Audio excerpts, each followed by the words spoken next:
के वारिस नहीं होते, फिर उनके यही हालात होते हैं। जब बंदा मर जाता है तो उसके बाद पीछे से कहानी ख़त्म। अगर आपके पास पैसा होता है तो जब तक आप ज़िंदा हैं तब तक आपके पास हर बंदा आता है, ठीक है। तो अभी ये देख लो, ये मेरे पीछे दादी की कब्र है। तो आज तक ना उनकी कोई बेटी नहीं है इधर, ठीक है। तो बिल्कुल नज़दीक रहती हैं। अभी हालात देखो, ये हालात हैं, ठीक है। तो अब ये मेरे सामने वालिद साहब की कब्र है। तो अभी देखो ना पूरे कब्रिस्तान का क्या हाल हुआ है। यकीन मानो कि कोई आते ही नहीं इधर, किसी कब्र पर भी नहीं आता। और मैं भी आपको दिखाऊं ना, ये देखो बिल्कुल सामने ये सारे इतना घास आया हुआ ना, यकीन मान जाओ कि यहाँ पे इतनी नीचे कब्रें हैं कि किसी को कोई पता ही नहीं यहाँ कोई कब्रें थी या नहीं थी। अब जिसने मतलब पक्की कब्रें बनाई हुई हैं उनका तो सही समझ आ जाती है, कहानी से पता लग जाता है कि इसकी कब्र है। अब ये मेरे वालिद साहब की कब्र है बिल्कुल। और ये मेरे साथ कुछ कज़न हैं, फिर इसमें इसी तरह बीच में सिस्टम।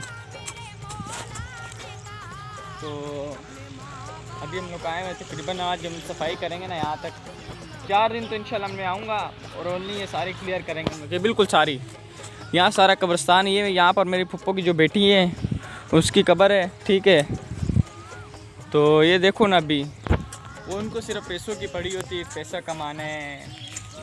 कोई किसी के जब बंदा मर जाता है तो कोई किसी के वहाँ पर नहीं आता वापसी, कब्रिस्तान पे भी सिर्फ 40वें तक हर बंदा रो लेता है और उसके बाद अल्लाह हाफिज़, क्योंकि वो आपका बेटा या बेटी हो।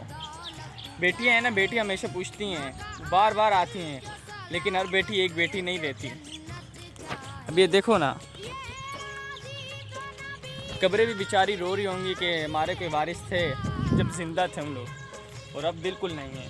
क्योंकि ज़िंदगी का बस आखिरी एंड है, ये कब्रिस्तान होता है।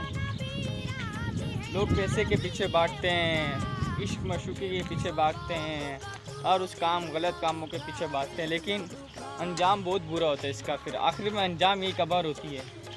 अगर आप नेक हुए तो आप फिर तो जन्नत में होंगे, अगर आप गुनहगार हो तो फिर कभी भी अपनी उम्मीद ना रखना, फिर यही हालात होंगे आपके साथ भी।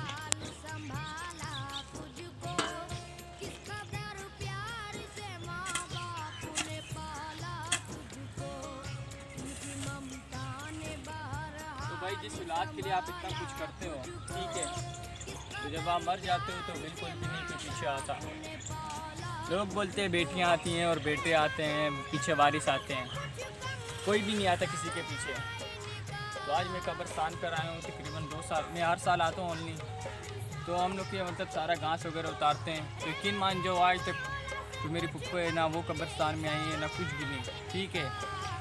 तो जब तक आपके पास पैसे है तो बंदा आपके पास आता रहेगा ज़िंदा हो जब तक, और उसके बाद कभी भी नहीं। फिर उसके बाद ये हालात हैं यहाँ।